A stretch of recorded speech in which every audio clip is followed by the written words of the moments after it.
This is False Start, a college football podcast for everyone and everyone else. I'm John Buhler, staff writer at fansided.com.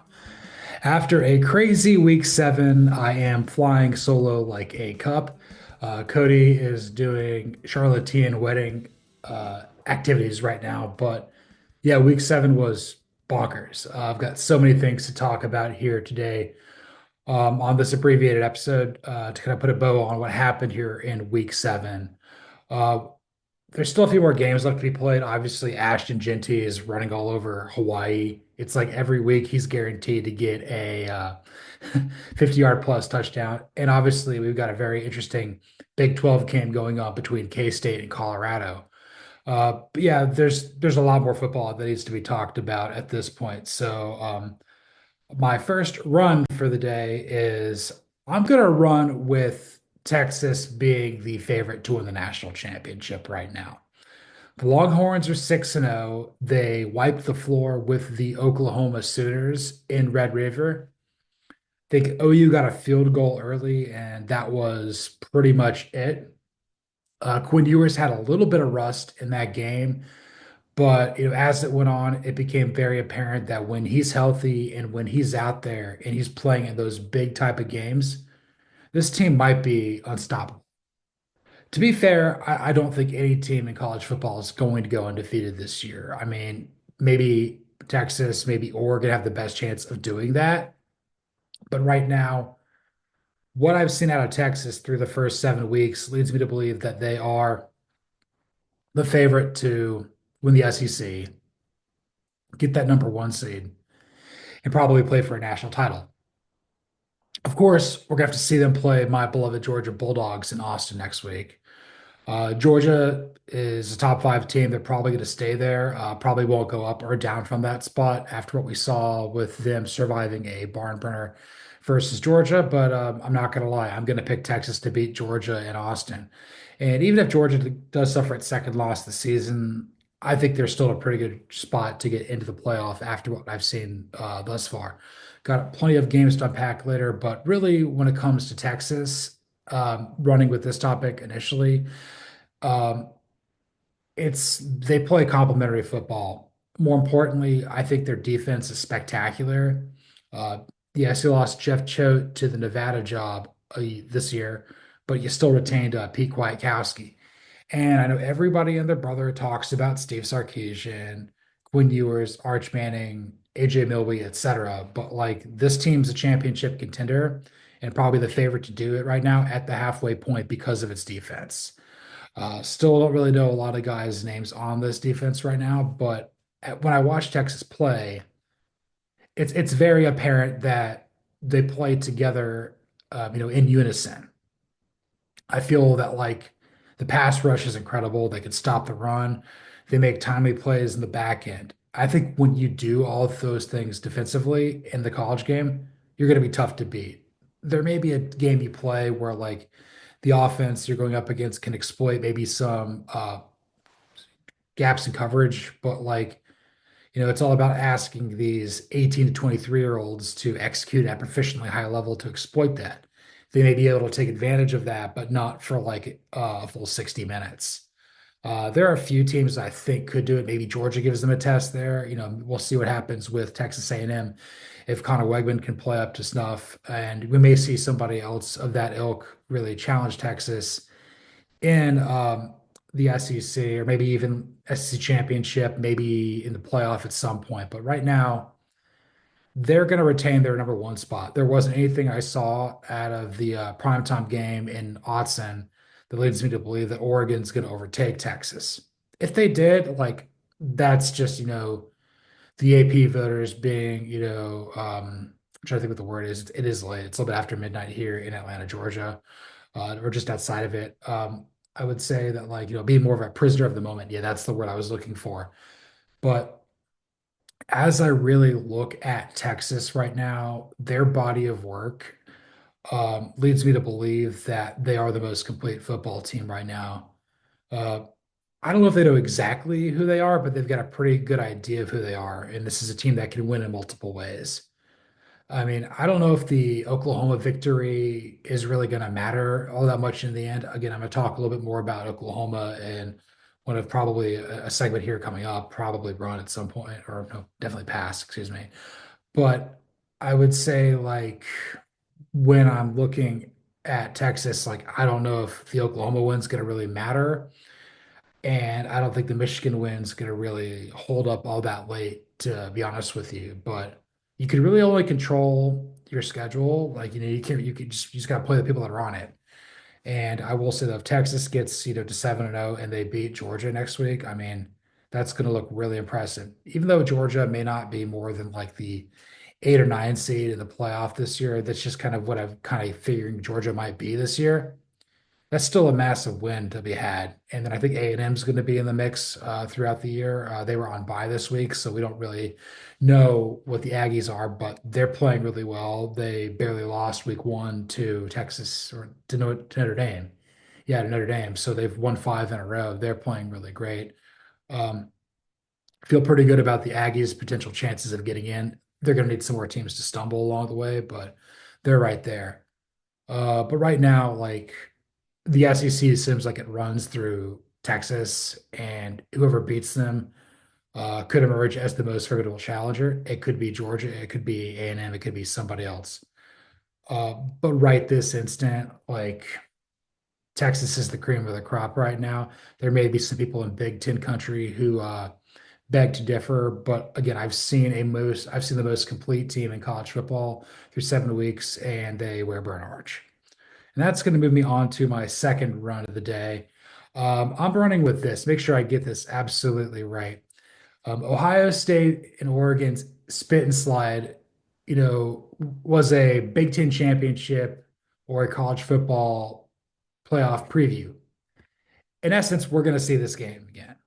We're going to see Ohio State play Oregon in some capacity. It might be in Indianapolis for the Big Ten championship. It might be in what? It might be in the quarterfinals, semifinals, national championship. I have a feeling that, like, this is not the last time that the Ducks and the Buckeyes are going to play this year. I was watching the game. I picked Ohio State to win. I thought they had more talent in the trenches, and I would probably agree that they would have that. I did give Oregon a slight coaching advantage. I think that Dan Lanning probably outdueled Ryan Day. Will Stein was just as creative, if not more, than Chip Kelly. I think that was pretty evenly matched. And then obviously, I think that, like, the defenses were pretty close. I think it really kind of came down to just execution in the end. Dylan Gabriel was about that, and Will Howard was not. Can't believe that. Gosh, what was it? Trayshawn Holden got suspended for spitting in the face of a Buckeye. And I also can't believe that Will Howard slid like that. I mean, it was some Dak Prescott nonsense you'd expect to see the Cowboys do in early January when they have a home game and they lose in the playoffs. But I I'll give Oregon a lot of credit. I didn't expect them to be this. I'm trying to think what the word is. I didn't expect them to be this mentally tough. Maybe the Boise State game, maybe they had to contain Ash and Genty. Maybe I overlooked that a little bit. That's okay. Um, maybe the Michigan State game, like, they were clearly better than the Spartans, but, like, they kind of played with their food a little bit, from what I recall on last Friday night. Autzen was an incredible environment from what I saw on TV. Very difficult for the Buckeyes to go in there and win. It's been pretty challenging for the Midwestern schools, or pretty much everybody going from the Big Ten going to the former Pac-12 schools. I mean, a lot of teams have been having major issues with that. Wasn't an issue for Penn State. We'll touch on them very briefly here coming up. But, like, I just kind of feel that, like, we as fans of the sport, deserve to see this game again. I mean, I think it might have been a better game than Alabama, Georgia. We've seen Alabama kind of struggle since beating Georgia. We've seen Georgia play with its food a little bit. And even though we may see that game as a potential rematch at some point as well, I kind of feel that, like, I just kind of feel that, like, both teams for this game were up for it. And it was weird. Like, there was what there was a play where, like, Quinshon Judkins got the ball stripped from him. There's another play where it looked like it should have been incomplete, but they called it a catch. You had that squib kick where like the Oregon kicker just kicked it right into the Buckeyes receiver's chest, and he wasn't expecting it. I mean, it's some like very um, Pop Warner level football thing. Like just kick it as hard as you can at the front line, we'll get the ball back. Again, it goes back to the fact that we're dealing with 18 to 23-year-olds. A lot of people out there, they don't have fully formed brains. Look no further than Will Howard taking that slide with one time out left, not realizing where the clock was. He also let too much clock bleed down by not realizing that, like, when they had the penalty, that the clock was going to continue to run. He kind of brain farted there later. Would give Dylan Gabriel a lot of credit. I've kind of said that, like, okay, he's like a lesser version of Bo Nix, but I think there's one thing about Dylan Gabriel that I will say he does better than Bo Nix. I think he's more clutch. I mean, Bo Nix is a little bit bigger, a little bit better athlete. Gabriel can skate. I forget that sometimes. He is kind of slight of build. He's been hurt before. He's in his sixth year, but like he got that big rushing touchdown to basically take that was the game-winning touchdown. But Ohio State had an opportunity to go try to win it. They didn't do it. Uh, I would say Dylan Gabriel. Dylan Gabriel was my pick to win the Heisman at the start of the year for these sort of reasons. We kind of saw what he did there versus Ohio State was reminiscent to him winning at Red River last year when he was at Oklahoma. Like he's just kind of built for these moments. I think that like this will show up again, maybe in another conference game. This may show up in Indianapolis playoff. There are certainly highs and moments out there. Dan Lanning's an incredible coach, really building a fantastic program.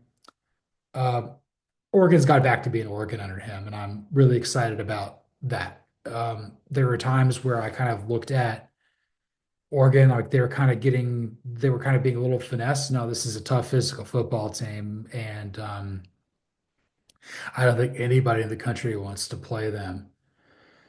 As far as what I think is going to happen in the AP Top 25, when it comes out at 2 o'clock p.m. later today, I think we're going to see these teams flip. I think Oregon's going to go to two, and Ohio State's going to go to three.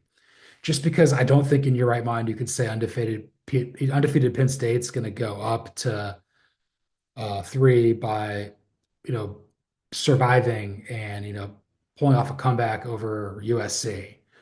Georgia played with its food versus Mississippi State. Alabama definitely played with its food versus South Carolina. Miami was on a bye. Tennessee needed overtime to beat Florida at home. And then obviously number nine, Ole Miss lost to LSU. That kind of muddies it up. Clemson looks really good though, but I don't think that Clemson's going to go much higher than like eight or so. But like I feel like those two teams are going to flip. And I was wrong. I said time stands still that only one of them is going to be in the side of the top three this time next week. But like I did not envision the game playing out this way. I kind of thought that Ohio State would probably win by like 10 points or so.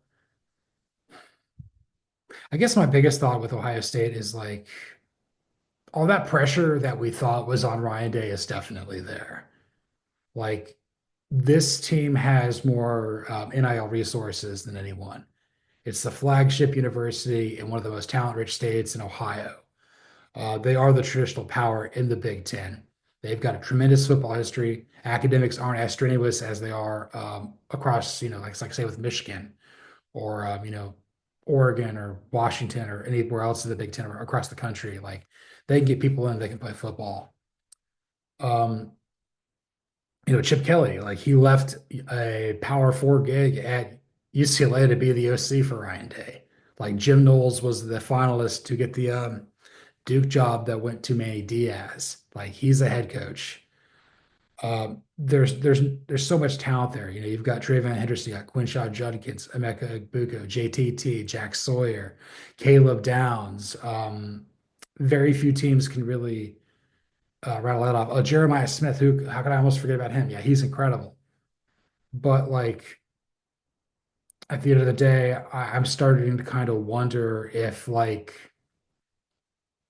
it's in Ryan Day's head a little bit, kind of like it had been with Kirby Smart until he beat Alabama that one time in a Indianapolis. And I mean, I'm not looking at this to be like some little giants like O'Shea brothers, like with that one time, but like I would say Ohio State's probably going to win the rest of their games. We'll see what happens with Penn State. I believe that it's they play later. And then you got Michigan, I think. So make it try to make sure I got Ohio State scheduled down correctly. Because again, I don't, it's so hard to remember all these games. Yeah, they got Penn State up here. 2nd of November, and Nebraska is not going to be an easy game as well. Indiana could be challenging. I mean, the only games like you'll beat Northwestern and you'll obviously beat Purdue, who's nearly beat. Trying to think what the word is to look. I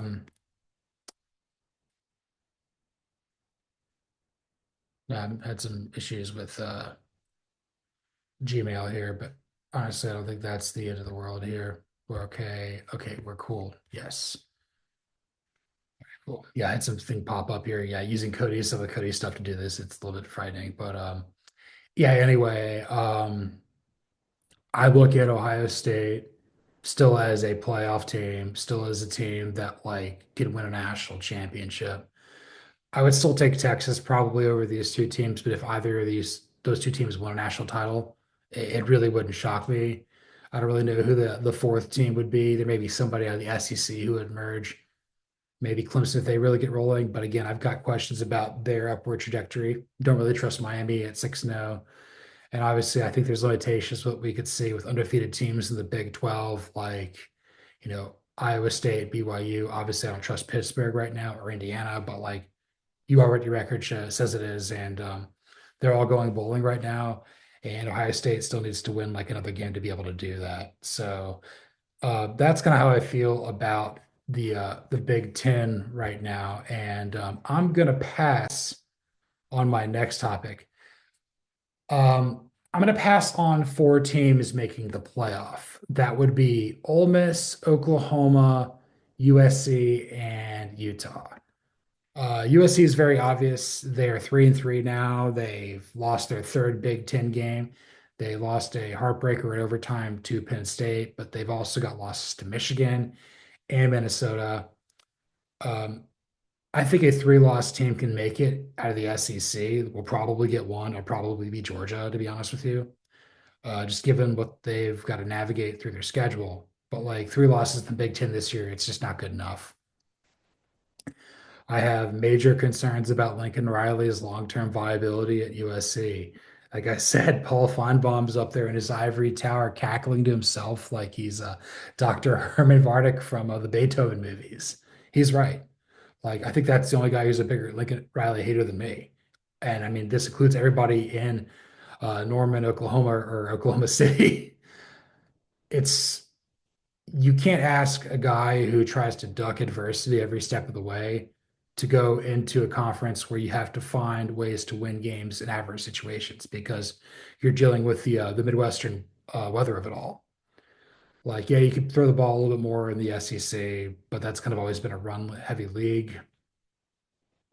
I kind of feel that like either I just feel like the offense isn't clicking. Maybe Miller Moss isn't as good as we thought he'd be. Maybe running Malachi Nelson off wasn't that great, but then again, it doesn't matter. He's not starting. It's Maddox Madsen there at Boise State. I mean, where would this team be if not for D'Anton Lynn's defense? I understand the buyout's ridiculous, but again, it comes down to the very simple fact that Jim Cohen didn't hire him. He was a Mike Bone guy. Mike Bone's gone. And when your kingmaker is no longer at your university, there are challenges with that. They're not tied to you. There may be some reasons why some people end up taking that job because you're there, but again, they have to build their own working relationship with these people. You know, again, you weren't the one that hired them, so inheriting this coach and these players and things like that. Definitely completely out on USC. I don't know if they're on quit watch right now, but like the transition for them to the Big Ten is not going as seamless as we thought. It's working out for Oregon. Washington's having some struggles too, and obviously UCLA was dead upon arrival. I'm gonna cross off Ole Miss because look, even though they had above a 50% chance of making the playoff entering this week. I think a lot of that was contingent on winning at Death Valley over LSU. I think LSU had like a 15% chance, maybe a little bit less than that, of getting in. But I would say with Ole Miss dropping a second SEC game, with the first one being to Kentucky, a team that isn't going to the playoff, they just lost to Vanderbilt, who's still technically alive for it at this point. But then, you still got to play Georgia later. And trying to think who else they have on their schedule. I don't think Ole Miss's conference schedule is really that tough, but because there's just not really a signature win on the resume. I mean, they beat South Carolina, who's decent, but South Carolina just lost again today, to Alabama. It's just you're running out of opportunities to get a pelt on the wall. I mean, they have to beat Georgia. And even at that point, Georgia might have two losses. And at that point, Georgia's a three-loss team. I mean, like, is that really all that impressive? I'm beginning to wonder I'm beginning to wonder if Lane Kiffin's going to leave. Uh, I know he's been tied to Florida a little bit, and Florida lost a heartbreaker in Neyland. At this point, given Florida's schedule, unless the team really quits down the stretch, I don't think you can fire Billy Napier. They're playing a lot better than I thought they would. Florida's end of schedule is brutal, as is Oklahoma's, as is Georgia's, as is a lot of other teams here in the SEC. But I'll say this with Lane Kiffin, there's been things that have happened with Ole Miss the last few years where it just feels like there's like a glass ceiling holding the Rebels back. Like I don't know what it is. It's like you can go 10-2, but you can't ever get to Atlanta. It's like, you sit there and think like, oh, this is a team that's absolutely locked to the playoff. They've got all this talent, they've got all these good coaches on the staff, and then you lose at home to Kentucky during homecoming. I get like losing Magnolia Bowl in overtime. This happens. That's a very tough place to play. This is a huge rival of yours. It's probably your second biggest rival behind Mississippi State. Again, a team that's not very good at all, but showed some life there and played very hard versus Georgia today. Jeff Lebby's starting to kind of figure it out. So is his team. That Mississippi State, we may win like two or three games this year, but like I don't know if they're the worst team in the Power Four right now. But yeah, Ole Miss, like I just don't see the pathway. And right now, I could be wrong, but like they have to win out, and that includes a win over Georgia, which I don't see happening right this instant. Let's see who else I had on here. Oklahoma, yes, Oklahoma. Again, they have their second loss in conference play. They've lost to Tennessee, and now they've lost to Texas. While the Tennessee loss wasn't that bad, they had to bench Jackson Arnold. With Michael Hawkins Jr., they kind of clawed their way back, kind of gave Tennessee a late scare. The score was probably closer to what the game actually said. You beat Auburn barely, but like you just got blown out by Texas. This was kind of in the potential to happen. Um, and even though Oklahoma is not technically eliminated, I think their schedule would allow them to potentially get in at 9-3 because it's just so difficult. I don't know who they're going to win. Like, I mean, I'm trying to think. They've got a bunch of opportunities to pick up wins. I think they play LSU later. Maybe they play A&M or whatnot. But like, I remember looking at the back half of their schedule. Like, yeah, this is a gauntlet, and it makes all the sense in the world why Joe Castiglione gave Brent Venables that massive contract extension well ahead of time. Very bold of him. Because could you imagine if Venables didn't have that there? Um, they were also down like their top five receivers. So Seth Luttrell, the OC, OU alum, he had no way to make this work. But I would say like because it's Red River, because this is your biggest rival, I thought the game would have been much closer. This is about as bad as it was during Venables' first year on the job, I think. Yeah, like I think last year they won. Yeah, they won with Dylan Gabriel, and the year before they got smoked. And the year before, like it was like Sark's first year, he got smoked by Lincoln Riley. So yeah, Oklahoma, I just don't see them getting into the playoff because the schedule's too brutal. They haven't shown an ability to beat a great team yet. and it was always about next year. I kind of wonder if I thought culturally they'd fit in pretty good with the SEC, but I think just from like a talent and recruiting standpoint, I feel that like once Texas kind of got rolling, the ability for them to be the best job in the Big 12 became inconsequential. Like clearly SEC wanted Texas, and then they wanted Oklahoma too, but it was always Oklahoma too. Oklahoma went from being one of the three best programs in college football to probably being like the sixth or seventh best in the SEC. I kind of envision a situation where Oklahoma is going to end up regretting coming to this league, but that's all contingent on getting the right head coach. I don't know who that would be. I don't know if it's Brent Venables, but right now that program has no buzz, no juice. They got to figure out how to be better offensively. I don't know what they got to do. And then I'm looking across the board, make sure I got everybody else there. Obviously, Utah, the uh, the Utes lost on Friday night to Arizona State, and Arizona State's probably going to be ranked now. And there's a reason why the FPI only gave Utah like a 3% chance of making the playoff. This loss was bad. Cam Rising looked like a shell of himself. He's like 26 years old, broken fingers, throwing picks. I feel really bad for Kyle Whittingham because like he said that like he's not going to be coaching in the game in Las Vegas versus Miami in 2027. And I kind of felt like this was the year that like Utah was going to do it with Cam Black Smoke Rising, but like he just needs to hang it up. He's kind of shot at this point. He's no longer a football player. He's just a guy with long hair who likes football. Same. Except I didn't play, but like it's Utah was my pick to win the Big 12. I thought they were going to go undefeated. That's not happening. I feel like an idiot. They still got to play BYU. I don't think they're going to win Holy War. Utah might be a 7 or 8 win team, and I'll give Cody Williams a lot of credit for sniffing that out. I bought into it. I guess Alicia De Arturo Castillo convinced me. I was trying to figure out who would take advantage of the power void at the top of the Big 12. Thought it was going to be Utah, and it's clearly not. Making sure I got all of the teams I had to pass on for making the playoff. And because now I am going to punt. And this is not punt does not mean like punt does not mean that I'm out on it. It just means I don't know. And I guess it's a good time to, I forgot to mention this earlier when we were talking about Ohio State, Oregon. Uh, friend of the show, Lefty said there in the comments that like beginning to kind of wonder if like the loser of Ohio State, Oregon, again, we both picked Ohio State to win, didn't happen. But like, I think the question that Lefty essentially tried to pose was like, if the loser of this game might be better off, particularly like maybe they don't get to the Big Ten championship. And I think the scenario is like, okay, maybe Penn State's now going to play.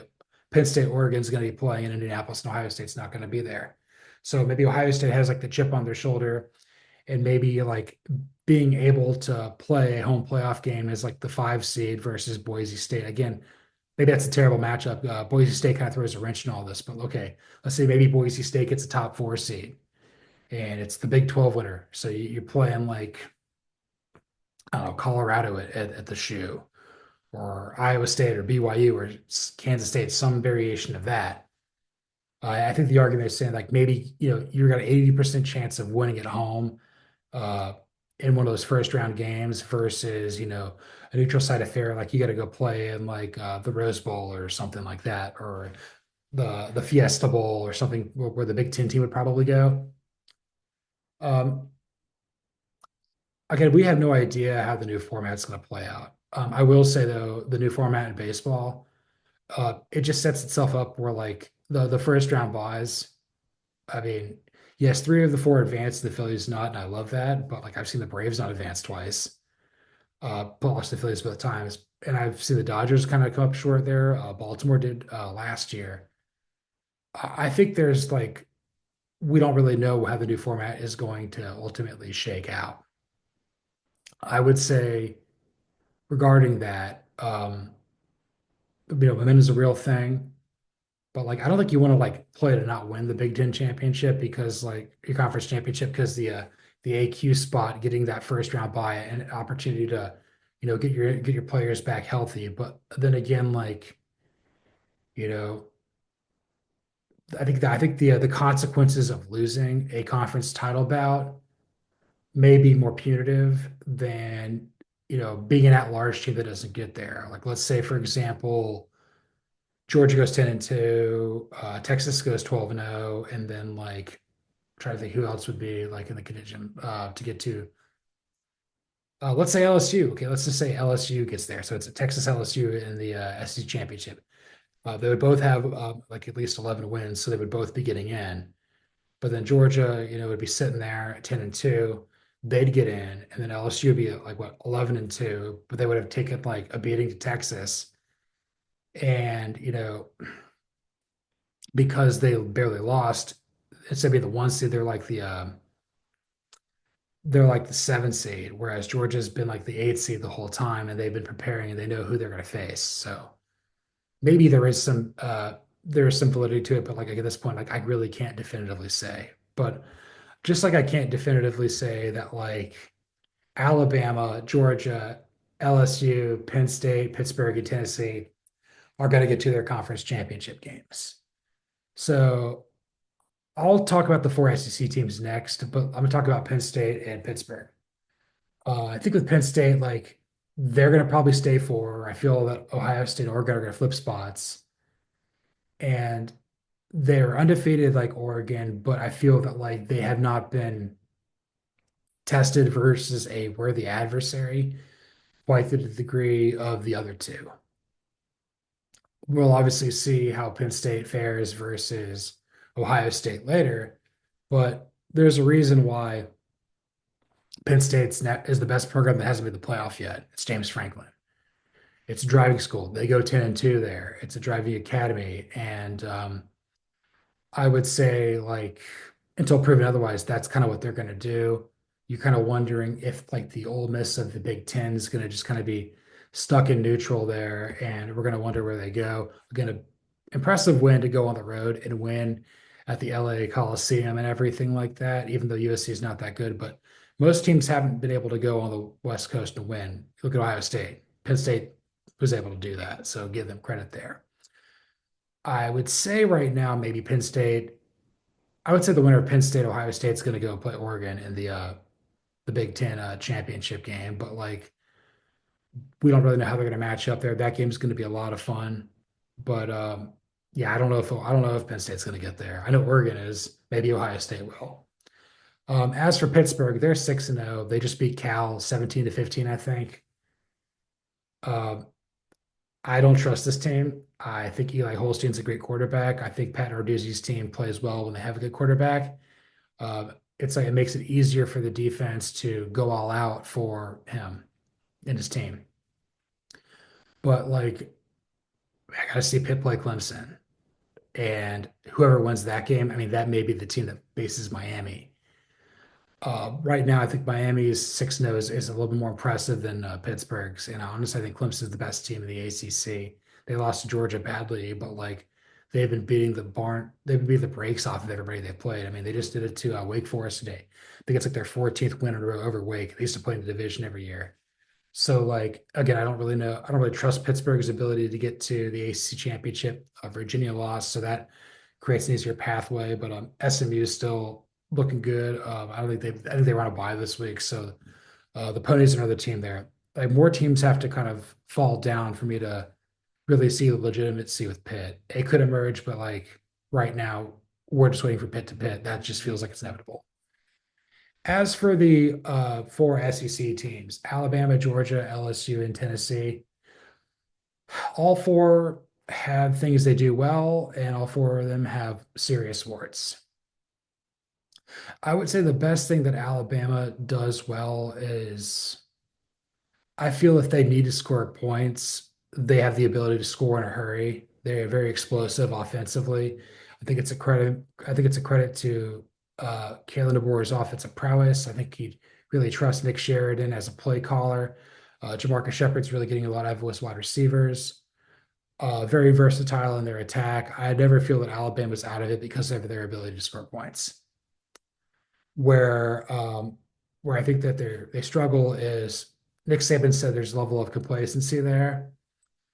I don't know if it's play with their food. I don't think that's really probably the best way to describe it. I think they can be inherently reckless with the football, particularly Jalen Milroe at quarterback. I've seen him turn the ball over a bunch.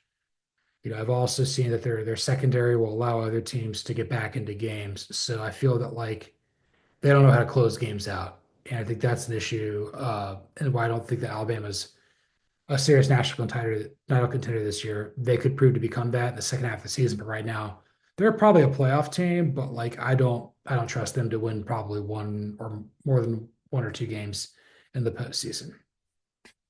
With my beloved Georgia Bulldogs,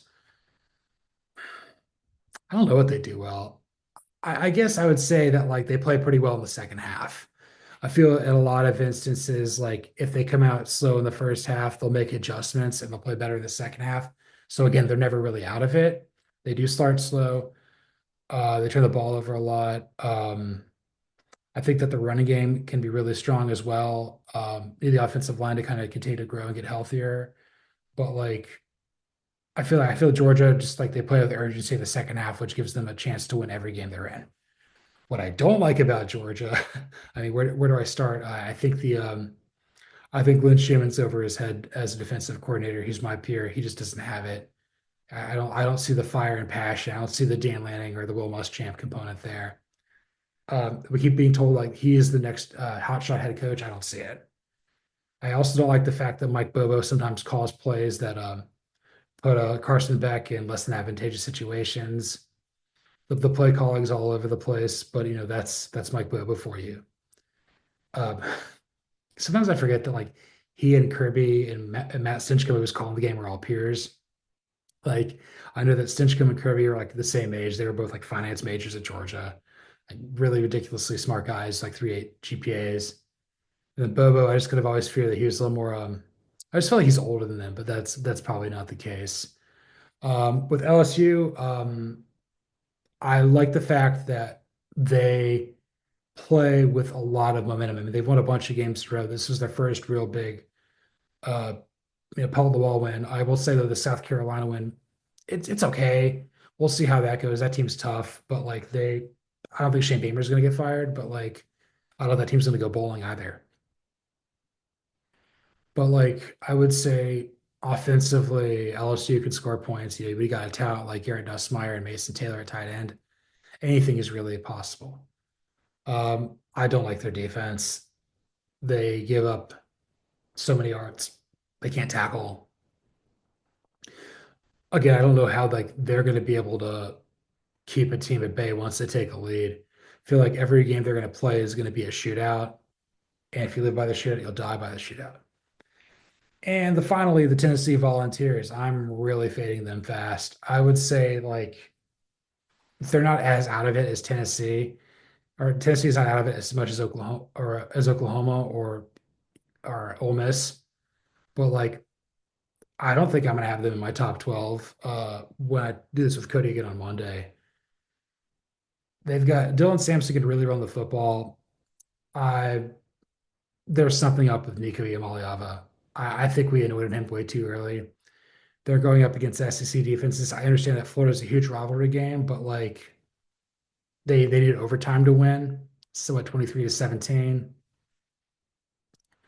I kind of feel that like the limitations they have offensively, like I don't know if they're going to be able to exploit that against Georgia. Like I think I'm going to take Georgia over them right now. I don't think that this is going to work versus Alabama, and the one loss to Arkansas. Like I feel like they have to split between Alabama and Georgia to get in because I don't think 9-3 is going to get in for Tennessee. More importantly, I think Vanderbilt might get him at the end of the year. Vanderbilt's playing with a lot of confidence with Diego Pavia, with Jerry Kill on Clark Lee's staff and everything like that. I feel that Vanderbilt, I think like what, one possession away from being 6-0 in two games from being 6-0. Yeah, I mean, like you almost beat Mizzou. I don't know what happened with Georgia State, but Vanderbilt's still technically alive to make the playoff because they've only got one SEC loss. But I would say like Tennessee, like I don't have I like their defense. I think their defense plays really tough. I think they can run the ball. Um, I kind of wonder if the rest of the SEC's kind of figured out not Jeff Levy. Jeff Levy had a good day today, even though he lost. Josh Heupel's kind of gimmicky air raid offense. I kind of wonder if Nico Iamaleava's again. When I said there's a little bit of DJU with him, I wasn't kidding, and I kind of feel like we saw that again today. So yeah, that's see if I got all that correctly there.